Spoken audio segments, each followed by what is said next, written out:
Welcome to Tag Talks Happy Hour with Ajit Kara. One part small talk, all parts real talk.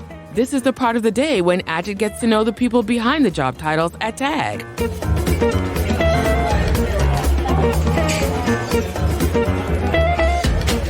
Hello, my name is Ajit Kara and I'm the CEO of Tag Americas. I believe that every company's biggest asset are its people. And I'm very fortunate to work at Tag where I think we have amazing people.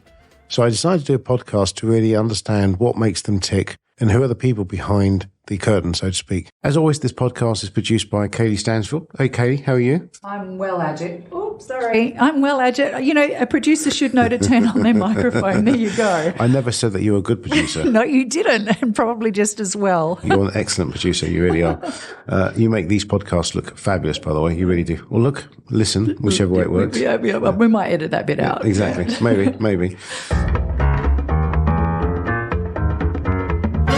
A very big welcome to my special guest today. She is Katrina Shih. Katrina, welcome to my podcast. Thank you. Cheers here. Now, the unusual thing here is that you have bought normally I provide great wine, but you've been very proactive and bought this cider. Do you want to explain a bit more about this cider? Yeah, sure. So I have brought you a Bold Rock. They come in a couple different flavors. This is my personal favorite one. It's an IPA, but actually stands for India Pressed Apple. So I was actually listening to the rest of these podcasts earlier, and Liz Lowenstein talks about how she's from Charlottesville. So I actually went to school in Charlottesville. I just left there 2 years ago. And Bold Rock is one of the local cideries. It's only about 30 minutes away from where the school is situated. So everyone down there drinks this, and this is something that's very near and dear to my heart. Well, cheers. And it is beautiful. And I appreciate the coldness of it being so hot today. Yeah, you're very welcome. It's very nice. So thank you for bringing that in. Very generous of you as well. So I didn't get to open one of my wines today, but that's lovely. So Katrina, thank you so much for coming in to do this today. So tell me a bit more about where were you from and where were you brought up? Yeah, so I have sort of an interesting background. So I'm from Wichita, Kansas originally. I was born there, lived there until I was 10. Both of my parents went to school there, and that's how they met. But in 2008, my family decided to move to Shanghai. So previous to that, my father had been traveling a lot back and forth between China for like a month and a half at a time, setting up different things for his company. And eventually we decided to make the move over. What was supposed to be a 3-year assignment turned into 8 years for myself, and my parents are actually still over there. So they've been there for 14 years at this point. Oh, wow. Yeah. So our family loves it. It's been really, I think it was a great place for me to grow up, and it's so different from Kansas, and being able to have like the childhood where you get to run around in grass and do all of those like outdoor activities, but then moving to Shanghai kind of in my older adolescent years was really eye-opening. I think I got a lot of different opportunities there that I wouldn't have had otherwise. Because it's interesting because most people come to America from somewhere else. Correct, and yes. you do it the other way around. Yes, exactly. And, that must be a massive shift because, Wichita, is beautiful in terms of scenery, greenery, and as you say, running around. Compared to Shanghai, that's night and day. That is really night and day. Yes. How did you find the transition around? Appreciate your family were there. And is your parents originally from China? No. So my mom is actually from Taiwan and my dad is from Hong Kong. They went on kind of different journeys before they met in Kansas, but moving to China, like the mainland itself, it was a new experience for all of us. Luckily, I think the transition went really smoothly. There's a big international community in Shanghai, lots of international schools for all kinds of curriculums, British, American, French, German, and Japanese as well. But we went to an American school, so all of our friends were kind of in similar positions where their families had moved overseas for the same reasons. And in that way, it was easier to adjust because a lot of like the curriculum and the things that you would talk about, pop culture, music, etc., were all in the same vein. It was interesting, I will say. So when I went, I was in 5th grade, so a long time ago. Yeah. But I was also the only new kid in my class, which was strange because generally there's like 5 or 6 classes across the grade. And generally you'll have at least 4 or 5 people that are new every single year just because of how frequently people come and go. Exactly. Yeah. But I was the only one my year. And I remember that being just a very different experience. Losing friends or making new friends. Yeah. But how did you find, because the reason I asked about your parents is that so clearly Mandarin wasn't a language that you had at home. So was there, appreciate it's an international school. I guess it was English. What about when you were out and about? Did you learn Mandarin there or did you? So actually, my mom taught us Mandarin growing up. So I spoke Mandarin before I spoke English. That's helpful. Yes. So she stayed at home with me when I was a kid. So I actually didn't learn English until I went to kindergarten. And I remember my first day was right after Christmas break, and we had gone to Vancouver to see my dad's parents. And in Chinese, the word for Vancouver is Wengohua. And I thought, English was just Chinese words with a different accent on it. So before the first day, That's how I speak all languages. I'm fluent in 74 languages. We were supposed to share where we had been, and I didn't know how to say it. So I went up in front of my class, and I remember very clearly saying where I had gone, but just with the accent that I thought made it English. And shout it as well. That helps right, as well. Exactly. If you slow it down and say it loud enough, everyone will understand. Do you know many languages or? I only speak Mandarin. I can read and write a little bit. So my mom taught us like verbal communication. So we're fluent in verbal communication, but reading and writing wasn't something that we started picking up until we moved over to Shanghai. So at that point, I was 10, I think, when I started learning. So I will say my writing and reading tends to be a little bit on the weaker side. But because my dad is from Hong Kong, he speaks Cantonese, which is slightly different than Mandarin. It's just another variation. But I can understand Cantonese, but I can only speak a little bit of it. Yeah. But moving seems to be your theme. I mean, how many times have you moved in the last few years? Too many. I have moved, I believe, 10 or 11 times in the last 5 years. Wow. Yes. That's crazy. This year, I will say I moved twice this year, and this year was not planned at all by any means. How come? So I live in Union City now. I moved to Union City June of 2020. So that was like my latest planned move, and it was supposed to be the last one for a good while. But in March of this year, my landlord decided to sell our building, and I was able to put in an offer for my apartment, and I was accepted and purchased it. Thank you. A house person. Yes. Right before we closed, we were about 3 weeks away from closing when my neighbor's house caught on fire. Oh, goodness. And so we have been renovating for the last 2 months. So we did 2 moves in 2 months, moved out into a storage unit, floated around on a couple couches, and then moved back in just last weekend. Did you find there's an emotional attachment? So when we moved from the UK to the US, and we packed a shipping container, which took 6-7 weeks to get here. And so by the time we moved out and it moved into another house here, I felt an emotional attachment when I saw my bedside dresser or, furniture that you'd had for some time. I felt some sort of emotional connection, almost brought me to tears when I saw my furniture again and felt settled. There was that analogy that your house or your home is your kingdom, and I can sort of relate to that. Did you have any reaction to seeing your furniture again? Oh, I was so relieved. So first of all, we got really lucky because for some reason my roommate and I had both forgotten to purchase tenants insurance when we moved in. And we were so lucky in that all the fire damage we suffered was just structural. None of our stuff actually was touched.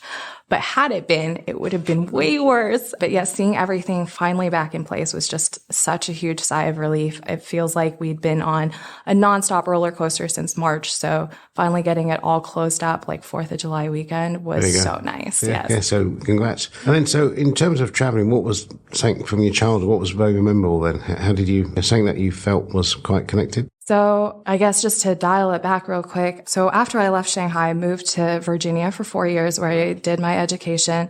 And then in between, I lived briefly in Prague and Chicago working before I moved to Princeton for a year. And then now finally in Union City. And I think one of the things that I retain from having gone so many places and kind of picking up my life so constantly and moving so much is that it's this idea that anything that's meant to stay with you is going to stay with you. You're not going to lose anything that's meant for you. And I think that comes with people, that comes with experiences, that comes with things. But going back to travel, I think one of the things that has been so enriching in my life because I move around so frequently and don't have constants is that traveling has been a nice constant in that you're always able to explore something new and bring something new into the fold. One of my favorite memories was when I went to Bali with my family. We went to this monkey forest in Ubud, which is like a more foresty part of the Balinese islands. It's not necessarily where the beaches are. But this was probably back in 2010. So this place has changed a lot since then. We went back in 2018 and it was very, very different. But previously, this forest was kind of, not a tourist attraction. It wasn't very well guarded. So you could buy bunches of bananas from the side of the street and bring it into the temple to feed the monkeys that ran around there. And I remember going with my dad and my brother. My mom had stayed home because she was afraid of animals in general. So really just was not her thing. But we purchased a bunch of bananas at the door, brought them in, but there were so many monkeys and all of them wanted a piece. And my brother was really young at the time. So my father was watching him and I was holding the bananas, giving them out to the monkeys one by one. And we had given this one particular monkey his banana already, but he clearly wanted more. So instead of waiting or instead of just, eating the one that he had, he decided to climb up my arm and sit on my head. So again, as a 12-year-old in this situation, I was very freaked out to have this wild monkey on my head. My dad's scrambling, trying to hold on to my baby brother and also trying to get this monkey off of me at the same time. But my favorite part about the story is when we went back to see my mom afterwards and told her the story, her immediate reaction was well, did you take a photo? And my dad just goes, how was I supposed to take the picture? Yeah. Exactly.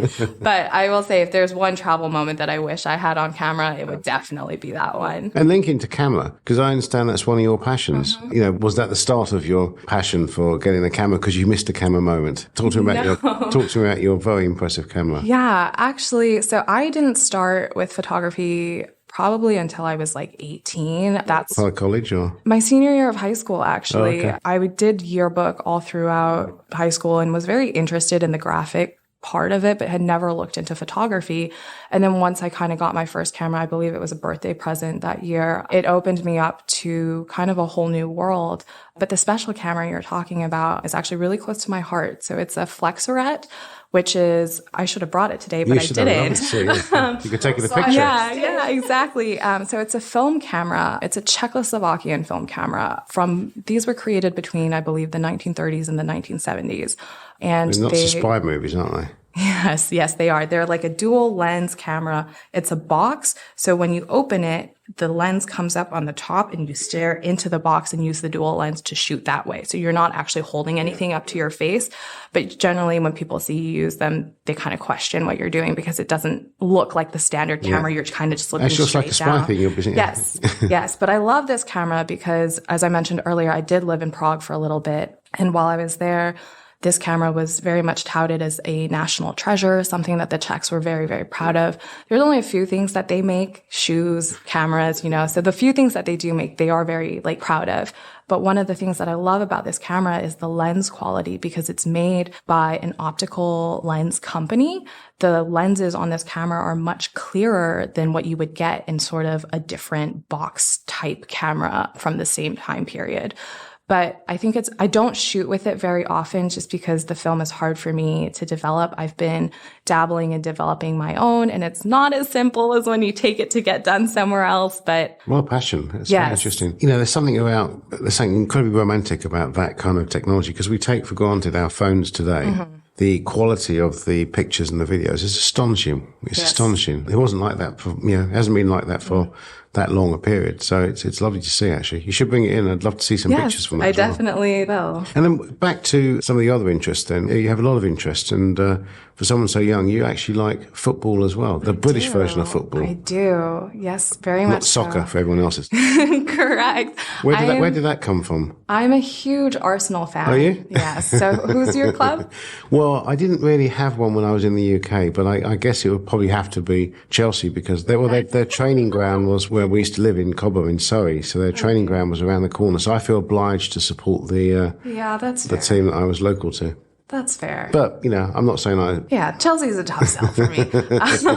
I grew up watching a lot of football with my dad and my grandfather. So my dad grew up in Hong Kong. I was going to say, so that's very big there because of the British influence. Exactly, correct. So my grandfather was a Manchester United fan and my dad was a Liverpool fan. And I remember as a little girl wanting to have a different team to root for because they were both rooting for different teams, but I wanted to still somehow be similar to them. So I remember looking at all the teams and saying, which one which one looks like them but is different? So Arsenal obviously also has the red jersey. So I was like, that team, that's the one. And they were really, really good in the early 2000s, which made, supporting them much, much easier for me as a young child. They had that captain who was a great character. I've forgotten his name now. Thierry Henry. That's right, yeah. Yes. He was amazing. Have you actually seen them live? Have you been to a game? I have not been to a game live. The last time I was in London, unfortunately, they were playing Leicester City, so they were away. So I caught a rugby game instead.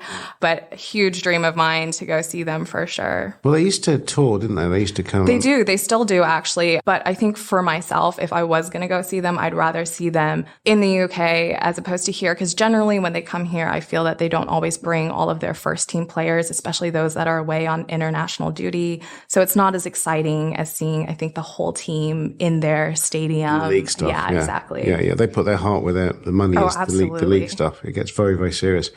And then you're also into my passion, which is cars as well. I like F1. I wouldn't say that I know too much about the actual car, but I do love me some racing. And who is your favorite kind of person on the F1 scene? Oh, that's so hard. My favorite driver is Perez. I think he is just excellent. When you look at his story and his grit and his drive, I think he's astounding for Red Bull, what he's been able to pull off within the last couple of seasons. My favorite is how well he does with saving his tires. It's just so impressive to me every single time he races. I think people sort of sometimes don't understand it. They think he's just whizzing around the circuit, but it's the strategy. Exactly. And the technical strategy and the physical duress that they have they have to go through is astonishing. Yeah, it's crazy. I mean, I remember there was one race where he competed in where he wasn't able to have water for the entire duration of his race, and thinking about, sitting in a car for 2 hours going 200 miles an hour at that heat and not having water is a crazy feat. It really is. I've seen I met some of them close up at a function once, and you don't see it on TV, but when you see them flesh, you sort of see their neck muscles, because they have to practice and strengthen their neck. They do the thing with the head band, and you see them exercising. It's astonishing, their kind of neck muscles, because of the strain that it puts onto the body. Really, it's a real endurance sport. I've raced a couple of times, nowhere near on Formula 3 type cars, and I was really bad at it. Well, there's always go-kart racing. There's always go-kart racing. I was not very good, and I blamed the weight ratio. I was a bit too heavy, and so that's my reason of why I think I came in last. But so my dreams of being a professional racing car driver were killed early on. It's sad. And then, so tell me, what else interests you? Anything that is exciting, and you're pretty young to tag? And what do you do that inspires you to do the sort of creative work that you do? You're a great project manager for us, and you work with some great brands. Thank you. What makes you excited around the things that you do? I always knew that a creative element was really important to me in my work. I think while I was in school, I ventured a little bit away from this, trying to explore different facets. So there's a couple different things in my life that I've always kind of known that I wanted to do. The first is that I love to work with children. Obviously, I don't work with children here. Well, I would argue maybe you... Well, perhaps, but not real children. Well, again, I would maybe argue that you do. Just do yourself. But so when I was in school, I actually taught daycare for 4 years. And when I finished, I wasn't really sure what I wanted to get into. I had always liked the idea of marketing. I love the creative elements behind marketing, but I think I graduated at a time where the world was very confusing. And there was part of me that almost wondered, I feel like I have something more to contribute than just helping people buy stuff or helping people sell things. So I wasn't really sure, where my direction in life was going to lead. I had double majored in politics with a concentration in American government and media studies. So again, pretty different from what I'm doing now. So when I finished school, I decided actually to nanny full-time for a year. So I spent my first year out of school watching 2 6-year-olds for a year. So that was very challenging in a very, very different way, but I also think brought me a lot of clarity in terms of wanting to get back into the creative space and wanting to get back into the office space, because I knew that it just wasn't like teaching and working with children long term. It's tough. I mean, it's, and the demands on to an amazing curriculum, and I respect, and it's actually really important because folks that do that do a kind of unthanked task. Yeah, they definitely. are grooming and essentially shaping the future generations. And it's very informative for children to be exposed to the right people at that age. It's a career that I think should be recognised a bit higher. Yeah, and unfortunately it isn't. And unfortunately, I think a lot of, preschool and early elementary teachers are kind of taken for granted, and people don't really understand the ramifications of what a good early education teacher and a not so good one, like how big of a difference does that make in the rest of your life? I think all of us can relate back to our own schooling and think, there was that teacher that inspired me and there was that teacher that turned me off. And they're both equally qualified, but how do you inspire a young child? It's very easy to do if you're that way inclined. And I don't think we sort of encourage that sort of behaviour. My father, very interesting perspective that he didn't believe in homework and believed that, we should be children for as long as we possibly can. That's amazing. And learn the principles of playing and interacting and not putting too much academic pressure from an early age, which I think actually the more I think about it, he's right. You want people to work out how to play with other children and how to, enjoy certain sports. And, that takes time. You don't want to be studying all the time. Right. And I think also EQ is such an important aspect. Yes. Once you get older, once you get into the workplace, knowing how to interact with people is such an important element. And if you're continuously only focusing on the IQ element of that, you're not developing all of these other skills that people require just to simply collaborate with connect. And I think that's spot on. And I think I am seeing the workplace much more focused in these sort of areas now around that connection, around emotional connection is really, really important. You mentioned the political career piece. I bet you're glad you didn't stick,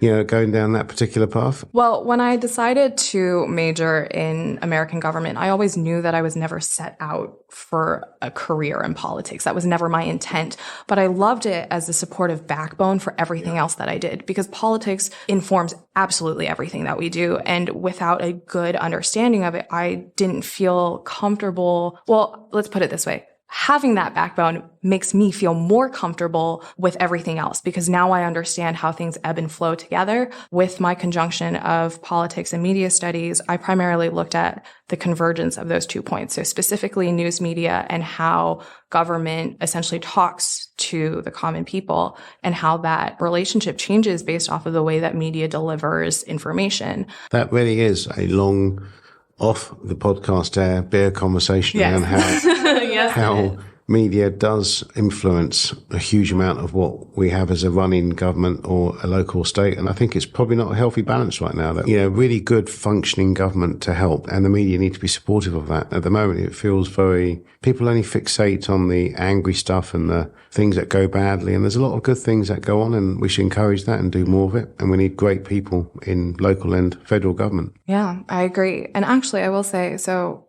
both of my projects for my capstones were very heavily focused in racial relations and diversity and inclusion within media and politics. And that's part of why I decided to apply to TAG as a company. So I've been here since the middle of December 2021. So not that long, just a little bit under 8 months. A COVID baby, as I say. Yes.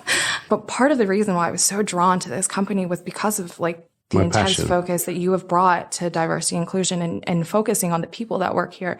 And that was something that was super attractive to me and really it just checked all my boxes. I was looking to move back into creation and it just worked. If there's ever an indicator of it works and having you in the business proves it, it's such an important point for me, because I think we are richer as a company and we serve our clients much better if we do have people that, continue to drive and embrace these kind of values that I think are important, really are. And, you ooze that. So thank you for that. Thank you.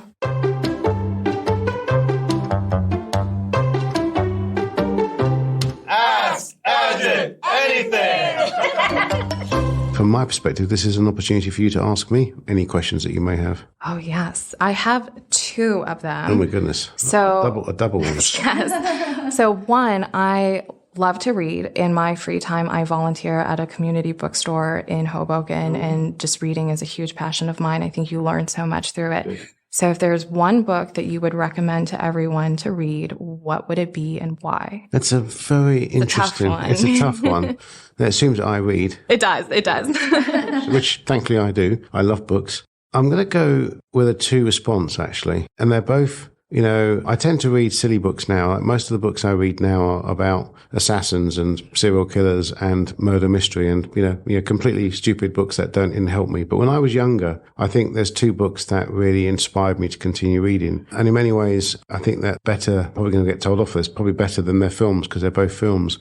The first one, my sister encouraged me to read that got me reading. There's the equivalent in those days of the Harry Potter, albeit completely different. It was the original Star Wars book, and it's a big book, and you get engrossed in. You got to remember, this is a long time ago. And it gets you engrossed in the complexities of, traveling in space and the combat and all the characters. And it was engrossing, and it got me reading, which is fantastic. And I love that book. The second one, when I was older, it's not for everyone, but it's actually before the film, and it's Hannibal Lecter, Silence of the Lambs. The actual book, Silence of the Lambs, in my view, and the film was amazing, is better, and it goes into so much more detail around the different characters, and it was enthralling. So those are my sort of two books. Rather sadly, I should have said something about some sort of wonderful person that's written a book about themselves and their lives, but it's not, I'm afraid. I should add both of those to my reading list. I haven't read either of those. So. Well, like I said, you've probably seen the films, but sometimes the books are better than the films. I mean, I think the Harry Potter series is probably the exception, because they're both brilliant. The books are brilliant and the films are brilliant. I've seen the first Star Wars film, but I haven't seen Silence of the Lambs. So the caveat to me is that I've read a lot, but I'm not good with movies. Like any movie that's like a popular title, Forrest Gump, Shawshank Redemption, all of these have not seen. But you read the books? Most of them, correct. Yes, most of them.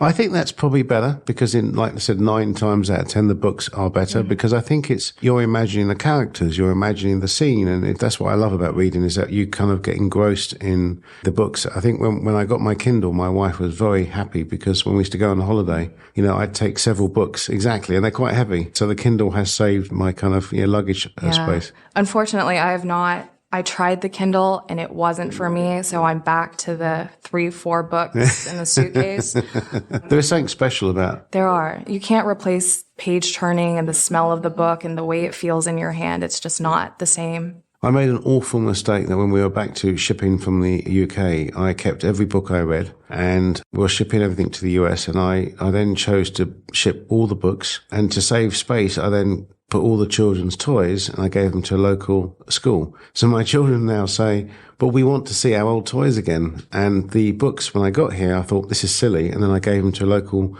charity. So I just completely wasted, time and space. So now it's no toys and no books. No toys and no books. Exactly. Yeah. And so I should have kept the toys, because there needs to be a connection there. But I was just tidying everything up. So moving is a good time to purge. It really is. It is. It really, but maybe not 10, 11 times like you did.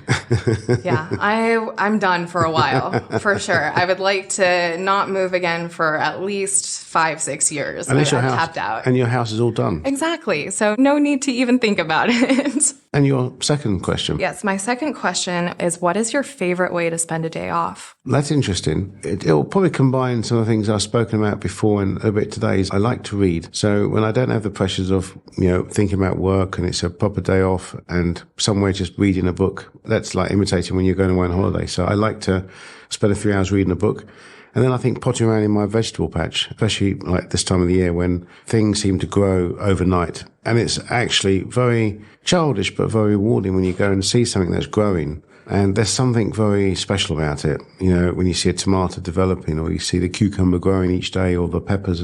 So I actually rather sadly wander around just looking at them. So that's pathetic from my behalf. But the small things make me happy. Yeah, that's awesome. I grow herbs as well. Oh, do you? So I have some sprouting right now, actually. So I've been checking the pot every single morning to see how much extra they've grown. It's astonishing when you see how quickly, Mother Nature and how things grow. It's astonishing. It's very rewarding. Yeah, it is. Well, I would love to leave you with a book recommendation since you gave me two. Yes. My favorite series, it's a trilogy. It's called the Century Trilogy by Ken Follett. It's 3 books: Fall of Giants, Winter of the World, and Edge of Eternity. It's very similar to Game of Thrones in that they layer 5 different families across different socioeconomic levels intertwined into this one tale.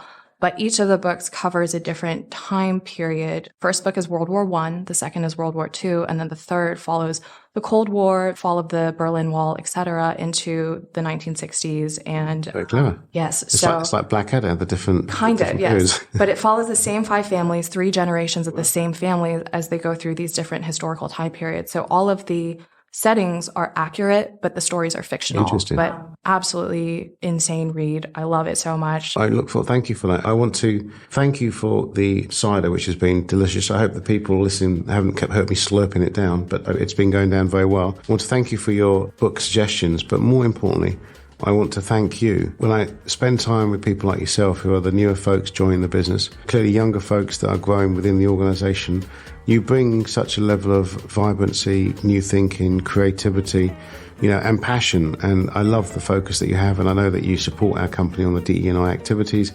It's a joy to see people like you developing within the company. So thank you so much for being part of this. Thank you. And cheers. Cheers. Good health. Thank you. Join us soon for another episode of Tag Talks Happy Hour with Ajit Kara and learn more about the people behind the job titles at TAG.